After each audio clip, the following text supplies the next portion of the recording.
Welcome to I'll Be There, the ultimate wedding podcast by Priya and Nim from Pristine Events. Whether you're a bride-to-be or a groom gearing up or just a wedding lover at heart, we've got you. Welcome back to this episode of I'll Be There by Pristine Events. I'm Nim. I'm Priya. And today we're going to be talking about catering. I feel like this is your forte, so this is your time to shine in this episode. That's a lot of pressure. It's a lot of pressure. So I've got some notes here, so I thought it'd be good for us to just go through everything, try and give as much tips as possible, because catering is probably the next biggest chunk of your budget after venue in most cases, I would say. For sure, yeah. It's a massive chunk of your budget, and I think depending on whether you're going for buffet style, family style, plated meals, it can be. I mean, it's always going to be a large chunk of your budget, because you can't have a day of a wedding without food, right? I mean, you can sometimes have it without alcohol, but you definitely can't have it without food. Yeah, and I think a lot of couples, what I've noticed is when they initially start wedding planning, they have no idea how much catering costs, and they assume it's like £10 a head, £20 a head. Yeah, because you can go to a restaurant and eat a meal for that price, but eating in a restaurant and having a company come to a venue and provide all the waiters, all the cooking staff, everything for you, it's a massive cost. So don't underestimate how much catering will be of your budget. Yeah, exactly, and that's what I think we've found. And I think when you get your initial quote, you're like shocked that sometimes it's like £20,000, £30,000 on catering if it's a big wedding and if you're having multiple meals. But like you said, there's a whole amount of logistics and everything behind it that equates to that cost. So I thought we could actually start by maybe talking about a few funny catering stories. We obviously interact with a lot of different caterers, and we've seen a massive spectrum in terms of amazing caterers that just are like a well-oiled machine. They know everything. We barely have to even check in with them because everything's just running amazingly. Yeah. And then we've seen the other end of the spectrum where the caterers are coming in and asking us, like, is this buffet style? Is it being plated? What are we setting up? Are we doing the chairs? The thing is, it's not just about the food, right? Like, it's very easy to look at it from the outside in and just say which one has the best food. But I mean, I'd like to think that pretty much every caterer has made decent food. Yeah.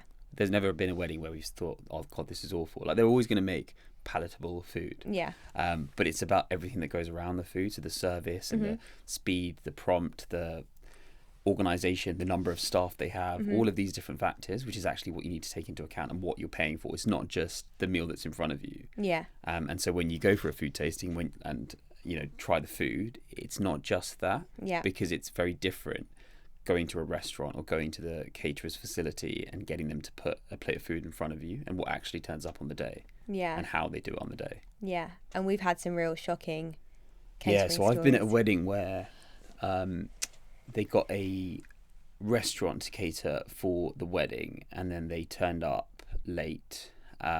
They'd pre-cooked all the food at their site, and then they'd come to the venue, and they basically just had no idea what the plan was, and were saying, is it buffet style? Are we serving the guests at the table? Are we just leaving it on the table? And I just thought, how can you come to a wedding and not know the sort of basics of how you're presenting the food and delivering the food? Because surely, and it is the case, you need a different complete setup for it. Like, first of all, you need the buffet stalls, you need the chafing dishes. Yeah. You need different cooks in the kitchen. You need a different number of waiting staff to be able to efficiently provide food for that at many tables. I just thought it was mind-boggling. It turns out I ended up in the kitchen for the most part of that evening. You've been in the kitchen loads of times, actually. There was another time where it was a different restaurant catering. Yeah. And then the couple had changed their mind in terms of the service. So it was originally meant to be buffet service. Yeah. And then the restaurant said they had to pay extra for it because they had to hire the buffet chafing dishes and set up. The couple then said they didn't want to pay for that. So then the restaurant said, okay, fine, we'll do it plated, which for us, we were like, perfect, amazing. We love plated meals. Like, it's really straightforward. But then the issue is that the restaurant only brought 3 members of staff to serve, what was it, 150 people. As in, I mean, 3 in total, like kitchen staff and waiting staff. The total was 3. Because when you're making it buffet style, once you've made the food, you leave it in the chafing dishes and you just need people to be able to serve it, or they help themselves. Yeah. So actually, you just need a couple of runners and a chef in the kitchen to make sure that extra food is being prepped. But to deliver that amount of food at the same time is impossible. Yeah. To plate it alone Yeah. and then take it out, per dish it's going to be taking like 30 seconds. Yeah. And then we had to go in the kitchen and start basically helping bring out plates to guests. But then because obviously there's only one chef and they had preheated it, and by the time it was then plated and taken out, the people towards the end of the hall were then complaining they were getting cold food. And they wanted us to heat it up in the microwave. Yeah. Which is just so embarrassing, not just for us, but probably more so for the catering team. And the couple, like I just think, I mean, and again, this is why you just need to do your research. If you are going to book not official big catering companies or wedding catering companies, if it is restaurants, you need to have a clear plan with them beforehand, and you need to talk about the logistics of it. And in some cases, if they are small restaurants, they may not be able to cope with serving that many people at one time. And I think it's just like you said, you can go to a restaurant and have a good meal. It doesn't mean that they can necessarily be able to cater for big numbers. So that was another. That's why we couldn't get Mumbai Junction to cater for our wedding. Yes, that is exactly why we couldn't. Shout out Mumbai Junction. I think you might be closed now, but one day you'll reopen. It's Nim's favourite restaurant ever. Then there was another one where, again, so actually one of our members of our team, Sunira, is like the queen of allergies, dietaries. If any of our couples have because she also has allergies. She has a nut allergy, so she's like an advocate for like people with allergies. A bit like how I'm a vegetarian, so like I'm an advocate for vegetarians. But like, so she like on our packs there's like a whole table for all of the allergies, dietaries, intolerances, and then we have names, we have what table numbers they're on, we have what exactly they can and can't eat, if we've got any special meals. It's all very clearly done. It's part of our general template, so everyone will have it. And at this wedding it was Sahani and myself. I don't think you were there. No. And we were going through it with the caterer, had pre-warned them again, even though they'd already been sent this by the bride, that there was a guest there who did have quite a lot of intolerances. I think it was lactose, gluten, something else. Was she vegan as well? I can't remember if she was vegan as well. She had like 4 different, like, yeah, maybe she was vegan. She had basically, she couldn't really eat a lot. So the bride specifically, and it was one of the bride's really good friends, the bride specifically told the caterers in advance, and she'd requested a special meal for her, etc. Anyway, so on the day, Tani and I going to the kitchen and being like just checking on this meal for this friend, and the catering manager was basically realised that he'd forgotten. There was no special meal. So then he just grabs the menu and is going through it and is like, yeah, no, she can't have that. She can't have that. She can't have that. Oh, she can have this. And he pointed at on the menu, it said butter chicken. And Sahani and I were like, well, I mean, that has dairy. I'm no chef, but I'm pretty sure butter chicken has dairy in it. But it has dairy and meat, and I don't think she can eat that.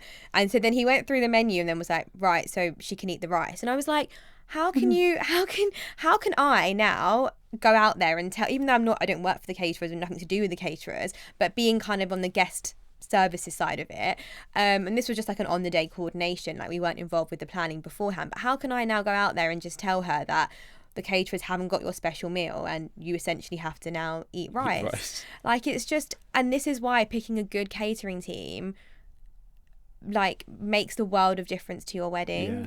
It really does. Like, the ones that have their shit together, like, oh my God, like, they're amazing. And then the ones that don't, me and you or the team are having to, like, set up chairs, set up tables, go over allergies, like, just end up troubleshooting a lot. And so hopefully this episode will be useful in making sure that you guys pick a good catering team. Yeah, so let's start from what I think is the beginning. And you need to decide what style of food that you're having and what food you're having. Before you pick the caterers, you need to decide what you're having. Yeah. And we've already touched on it, but there is plated food. Yeah. So that's what you get in a traditional sort of European/British wedding. Mm-hmm. I think that's the right way to put it. Yeah. Where guests have pre-told the couple exactly what they want to have. So there's normally a meat dish, a fish dish, and well, these days the vegetarian has become the vegan dish, much to your dismay. But yeah, there's maybe 2 or 3 options, so maybe a meat and a vegan/veg, or a meat, a fish, and a vegan/veg. You've told the couple beforehand, the caterers know exactly what's coming out, and they bring out those dishes already plated, and that is your meal. There's nothing on the table outside of what's in front of you, maybe some bread. Or some sides, Or some sides, perhaps. And what I found interesting is that those are actually typically the most expensive. Yeah. Which I just didn't think that would be the case. For me, volume means higher prices. But actually, I think the fact that you're kind of prepping these smaller portions, everything's sort of more like a restaurant where you're making it per customer, it ends up being more expensive. And maybe even the fact that they have to make everything at the same time hot Yeah. It just adds to the price. I mean, typically these are more than £100 a head. Yeah. These sorts of. And also logistically, like, because the guests would have had to like give in their meal choices beforehand, that would have had to have gone to the catering manager. They would have had to make sure that the right number of fish are going on each table, the right number of veg, and that in itself is an extra layer of organisation and just prepping the staff. And so the price point makes sense for the amount of work that is going into it. But it is obviously just one meal, typically. So obviously your canapes and your mains and then your dessert. And sometimes they'll have starters, but that will normally be, from the experience that we've had, that's normally kind of the same starter for everyone. So normally it'll be like a vegetarian salad. Am I right in saying Sometimes I think it depends on the. Yeah, but again, like if you've had to tell them your meals beforehand, then you have to then going to have different choices for that as well. So again, it's a bit of a logistical nightmare in terms of communicating that with the caterers, and that's, I guess, why it can be a bit more expensive, because they have to factor all these things in before, rather than just saying, 200 people, I'll make 200 batches of our food in a big pot of big vat curry. And then you have the other option, which is buffet style. Effectively, you just have some trestle tables on the side, or some sort of setup on the side, where you have the buffet chafing dishes, and guests go up, they queue up, and then they get their food from the buffet. Normally that's all in one go. You're not going to have sort of starters and then mains. I mean, you can, but it's less common. That's typically the sort of cheapest option. Again, because you don't have to have, you're not paying for the staff, right? You're obviously having to pay for staff to cook and bring the food out into the chafing dishes, but they're not having to go around all the tables and serve the food, top up the food. They still probably need to clear up the plates afterwards, because you're not going to ask, I think for the most part, you're not going to ask your guests to go and put it back like a school dining hall. But, so that's probably the cheapest option. And I think the next option is probably the most common that we experience is family style, which in my head makes it sound like we're at some sort of like southern family gathering in America. Family style, like the fried chicken and the tater tots and the sweet potato pie. Some accent. Yeah, it's good actually. Thank you. But no, that's normally where everything's sort of served to the table. You don't differentiate between who's sitting at the table, unless you have a pure vegetarian table, in which case you don't serve meat to that table. But for the most part, you have. For Asian weddings, you have your rice, your dals, your veg curry, your meat curry, and your naans, so your breads. And then that's for everybody, and then the caterers will typically just top that up. And I think that's the sort of middle ground option in terms of both price point, but also it's the most common one that we experience. No, I agree. I think a thing to take into account is for the latter two options, family style and buffet, the whole allergies and tolerances thing is very much, it's just labelled, it's there, like it will say nuts, dairy, gluten, whatever, and then guests will have to just basically figure out from that what they can and can't eat. That being said, if you've got good caterers, they might sometimes have a separate kind of curry or something without butter or whatever it is for a few people, as long as they've been told in advance. And what they typically do will be they'll go and serve those people first, and they will have a plated meal of their separate food, but everyone else will just have the family style or the buffet, and we'll just eat as normal. Because all of these, the family style ones and even the buffet, they'll have menus which will display what the allergens are, but I think when you're making food in that quantity, it's very difficult it's very easy for there to be cross-contamination. So I think if you have a severe allergy, definitely kind of let the couple know if you're a guest, and couples, if you know one of your guests has a severe allergy, definitely find out from them how severe it is and what sort of things they can eat, so that you can communicate that to the caterer. And like you already pointed out, special meals, and that includes kids meals and that includes allergy meals, are normally the ones which go out first, just because then it's sort of it's out of the way, and then they can kind of carry on with the rest of the service for everybody else. I think another thing to think about at the beginning when you're deciding the type of cuisine, so obviously we said either like British, European, or culturally whatever is within your culture, is to think about the number of courses you're having, are you, a number of meals and also number of courses. If you're just having one meal, are you going to have the canapé, starters, mains, desserts, or are you going to have canapés and starters as one and then go straight into mains, and then the number of meals. So typically for an Asian wedding where it's a longer affair, it's like a whole day thing, a lot of couples will provide breakfast, lunch and dinner, which is... And that's when everything's happening on the same day, right? So you'll normally have the wedding and then the breakfast afterwards, or the breakfast before the wedding, and then a wedding lunch afterwards. That's typically a vegetarian lunch, because culturally, religiously, you don't have that. And then you have the turnaround time, and then the guests will come back and then they'll have a drinks reception with canapes, and then they'll have the main food at the reception with dessert following afterwards. And sometimes even on top of that, they'll then have midnight snacks or late night snacks, depending on how early the dinner was served. And I think for those events where everything's on the same day, I think it's probably worth thinking about a caterer when you're in that process. Once you've decided on your cuisine, a caterer who can cover all of those different meals, because you're going to get a better rate because they're staying there the whole day. You're not having to get a new team in. And also from our point of view as planners, it's easier to work out who's clearing up what. So if everybody is from the same team on the same day, like it's all fine. Whereas if you've got a different team coming in the evening, you've got similar plates, who's clearing up the old stuff. If there's mess left over between that and the second part of the day, who's actually responsible for that. So just get the same person for the whole day who can cater for everything. Yeah, no, I agree. If you can, that makes things easier, way easier, and also stops any confusion in like whose forks and knives are there, who's bringing this, whose linen are they, if they've been dirty, who's gonna change the linen, like who's setting up the chairs, like all these things.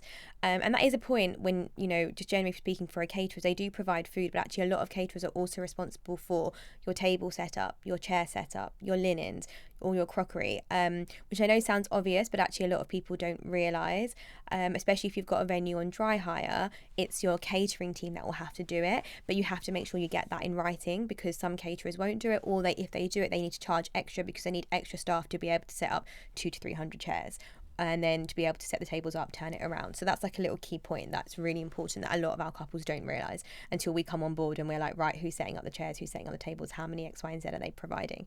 Okay, cool. So then what would you say you need to look for when you are now booking a caterer? So you know how many meals, how many courses, and the cuisine. I think the most obvious thing to think about is the price. But it's very easy to just think, okay, I'm going to go with the cheapest one. Don't just go with the cheapest one. I think the most important thing before thinking about the price is looking at reviews, and that isn't necessarily Google reviews or I was going to say TripAdvisor, but whatever kind of online reviewing platforms there are. I think it's weddings that you've been to. If you've been to a number of weddings, like where did you enjoy the food the best? Where was the service seamless, where you got the food at the time that you expected to get it and things were cleared at the time that you expected them to be cleared? Not just you went to a restaurant and you enjoyed the food there, as we've already touched on. That doesn't necessarily mean at a wedding you're going to get the same food presented in the same way at the same time. Speak to other people, their experience, because you're going to have to be dealing with them, especially if you don't have a planner or coordinator. You're going to have to be dealing with them on a semi-regular basis for a few months before the wedding. So you need to be able to have a team around you that you're working with that are easy to work with and communicate with. I think sort of reviews are probably the primary one, and then I think price I think would probably be the next thing that I'd consider quite strongly. So if you presumably picture a venue, you need to think about, first of all, can you bring any caterer you want, or do you have to use one of their preferred caterers? And in some cases you actually have to book the venue through the caterer. So I mean, depending on those three options, you then need to decide which one you're going to go down. No, I agree. And then I think it comes to just speaking to the caterers and just seeing their vibe, like you said, like if they're responsive, if they're getting back to you quickly, if they're being very on it, like that hopefully bodes well for what they'll be like near the time. Sometimes we've had real issues with some caterers, like it'll be a few weeks before the wedding and we're trying to go through some final logistic things with them, and you know, nobody's getting back to us or we're having to chase. So if you're getting that kind of experience from the beginning, then it might be that is how it continues to be. But I think at that point you've already chosen them, right? No, but I'm saying at the beginning when you're first inquiring, if you're having to constantly chase, that already is true. But I think most people are going to respond quite a lot or quite well at the beginning when they're trying to get you as a client. When they're trying to get you as a client, not always. Okay, we reach you're out. just disagreeing with me. No, I'm saying not always. Sometimes you have to like double message and double like email and stuff. So I think if they are like not getting back to you or not being clear about pricing or saying like, oh, this might be additional, then I think maybe just see. But actually, if you have someone that gets back to you and they're really clear, everything's all written out, it seems very like on it, then you're like, okay, cool. Hopefully this will continue like that. Not always, like you said. Sometimes you can be. At the beginning, I mean, I think that was the point that I was making about speaking to other people who've gone through the process. They would have known what it's like dealing with the caterer from the moment that you've booked them to the moment of the actual wedding. So speak to them. Whereas it's very easy to kind of sell yourself to a client as a caterer and be really responsive, and then when they've actually signed the contract, to kind of ghost them. So that's why I said to speak to other people. But I guess if your initial few meetings with them, they're not responding to you, I would assume you wouldn't pick them. I don't know. You'll be I'd surprised. assume that was pretty obvious, but okay, maybe that's just me. You'll be surprised. I think other little things to ask that I've made a note of is just like, do they do soft drinks packages? Do they also provide bar staff to be able to do a bar? Like if you didn't want to have a separate bar company, which although we always recommend having a separate bar company, if you didn't want to, are they able to provide staff to just man a bar for you?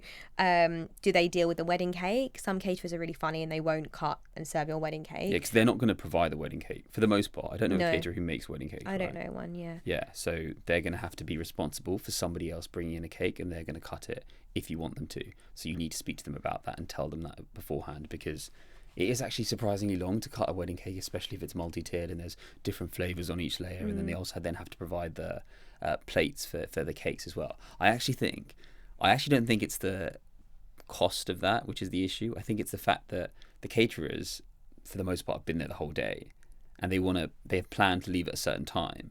The wedding cake normally comes out after the dessert, so that means they're extending the time that they're there. It's not the extra work that they're doing while they're already planned to be there. It's the fact they're staying later and they can't leave until the plates, and then they have to collect those plates afterwards, right? And if the wedding cake's being served at midnight, they then have to wait till midnight for all of that to be sorted. Yeah.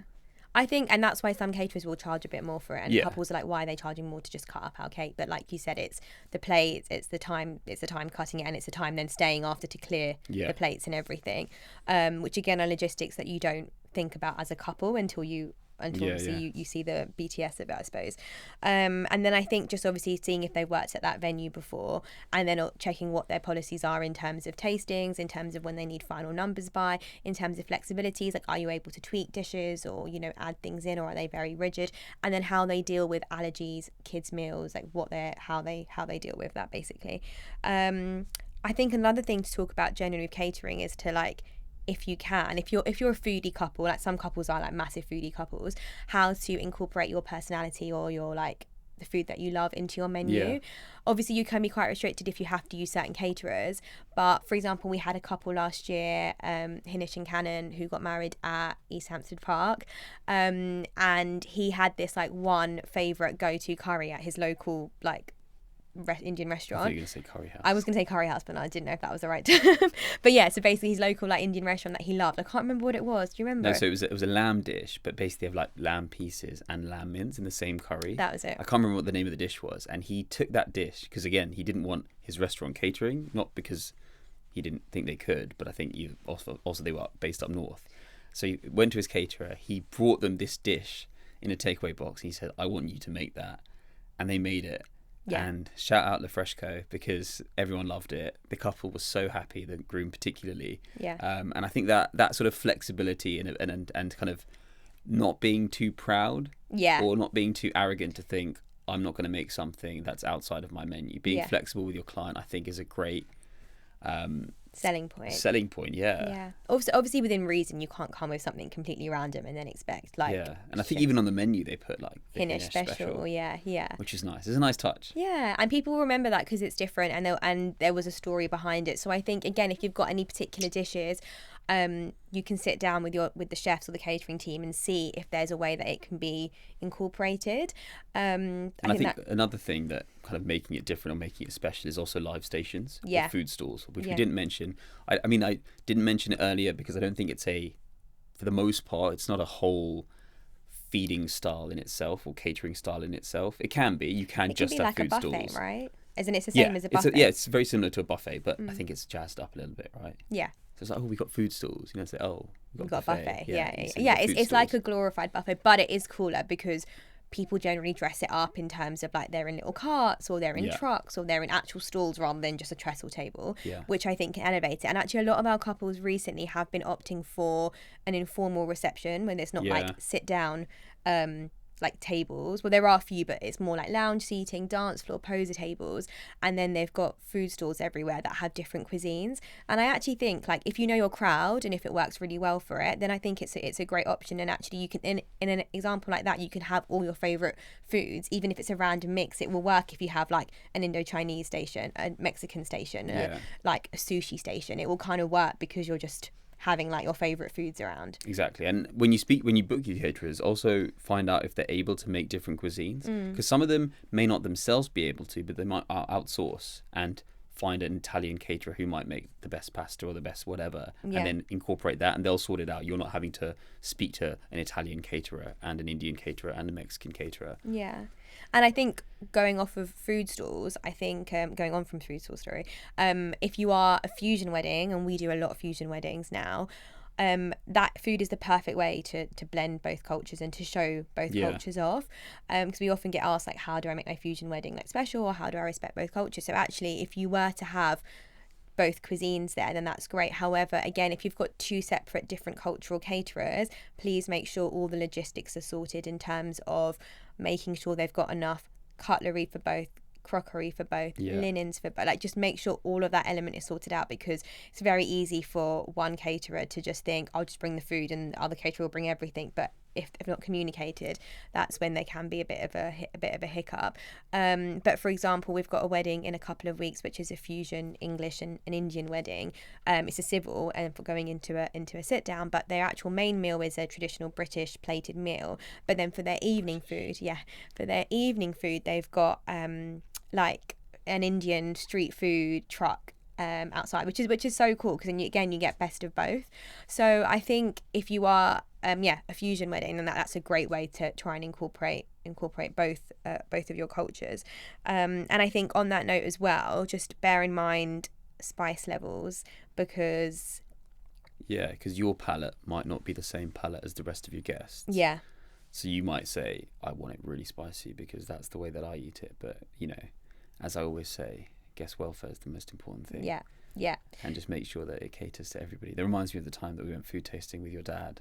Oh, yeah. And your dad has quite a low spice threshold. And he had this dish, which was basically a fried chili with batter around it. And he immediately said it was too spicy, whereas everyone else on the table was saying that it was delicious. And he was like, absolutely not. And we all just looked at each other like, okay. Cool. So I think going on from that, let's talk about food timings and the flow of the day, because we get asked this a lot. The day is very cramped. There's a lot to fit in, especially if you are doing a full Indian wedding in the day and then a reception. So do you think you need to provide breakfast, lunch and dinner first of all? Depends what time it starts, right? I think if you're getting people in before midday and they're staying till the evening, i.e. for the reception, I think you need to provide all meals. It doesn't need to be a lavish breakfast, even if it's just pastries, croissants, coffee, tea, something like that, or a traditional breakfast, but like minimal. I think you need to provide that if they're coming before midday or even before 1 o'clock. I think, you need to have that breakfast meal, which can be a light meal. You have your ceremony, then you have your lunch afterwards. And then I think if they're coming back for the drinks reception and then the actual seated meal, I think you need to have canapes. I actually think I really advocate for this. Not that we even did this, but just having canapes as your drinks reception, but those canapes are also your starters. And I think especially with a packed day, people just want to start dancing and enjoying themselves and open the dance floor. And a way that you can do that is by cutting out the starters. And that's not because I don't love starters. I love starters. But just combine that as part of your canapes, because for the most part, it's very similar, at least in Asian culture, like the types of foods that you're getting. And that way, when people sit down, the first thing that they're getting is the main meal, and then it's done. And then maybe you have a dessert buffet station, rather than starters coming out, plates getting cleared, new plates being brought in, and then having to do that again for the main service. And also, now that we work in this, we see so much food wastage, because people are filled up on canapes, filled up on starters. They've started drinking, especially if you've got cocktails and lots going on. When it comes to the mains, at the wedding we did earlier this week, he was the mains, the caterer, the catering manager was just fuming that nobody was sitting down to eat their meal, full. And he just kept saying close the bar, and then to make an announcement that the food's on the tables. And I was like, but they can see the food's on the table, they're just not hungry because they've eaten so much canapes and so many starters. But needless to say, we didn't make an announcement for everyone to sit down, because they could quite easily see that the food was there. But then you see all this food wastage, and it breaks my heart. So I think my tips, and this is what I tell our couples when we go through, particularly for full planning or partial planning, when we're building their timelines from the beginning, I would say, like you said, don't have starters, just have more canapes. You can have, even if it's up to 8 canapes, like have a bigger variety, have lots going out, have a longer drinks reception, which hopefully, if you've got the time, as a couple you can join, because we always say it's the funnest part of the day, and I regret not joining ours. And then I say have your main straight away, and then for desserts I would also say have a dessert buffet.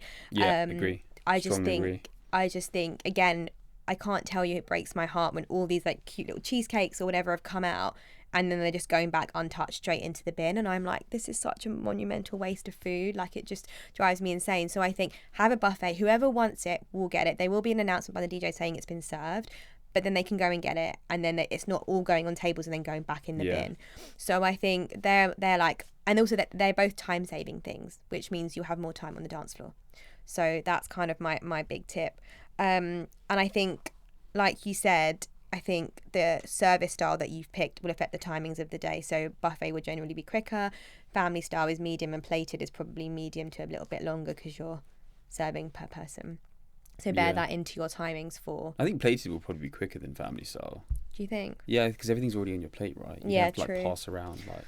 True. But either way, when you're building your timelines, make sure you factor in time for it to be served and factor in time for it to be cleared as well. Because people sometimes give like 15 minutes for starters. I'm like, no. It takes them like 10 to 15 minutes to put it on all the tables.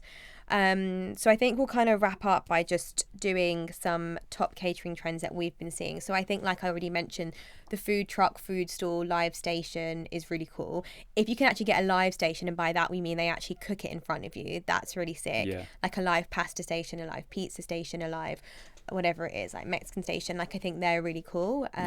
So that's and if you're having multiple events, food's a really good way to make each event feel different.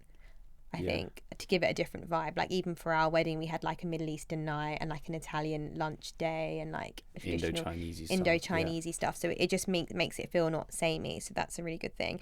Another trend that we're seeing is grazing boards instead of canapes and starters, or alongside canapes and starters, just having like them there.